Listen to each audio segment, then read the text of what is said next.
tell us a little bit about yourself. My name is Jessica. I'm about 45 years old. I've been in the aesthetics industry for about 10 years.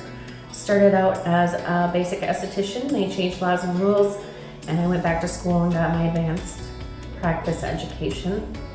What are some reasons that persuaded you to make this change in your life and start doing injections? With the industry, or with the desire for Botox and fillers booming, it was definitely something that was on my list of things to learn, and I know that it was reachable so soon.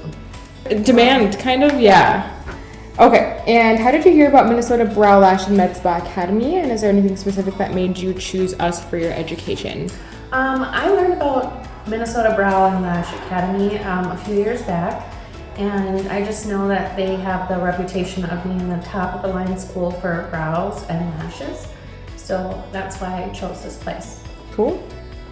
And tell us a little bit about your experience with our academy, such as the support that you received from our staff and trainers and the support even afterwards. From the time I entered the building, I was greeted very friendly, and everybody was very knowledgeable.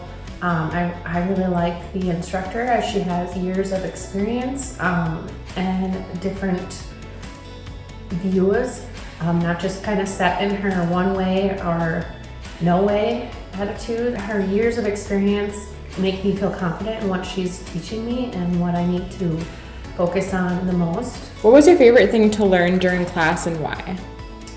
So when I came into the program, I had already had some experience with the neurotoxins. So filler was the main objective for me. It was also the most intimidating part of injectables, so that was the focus.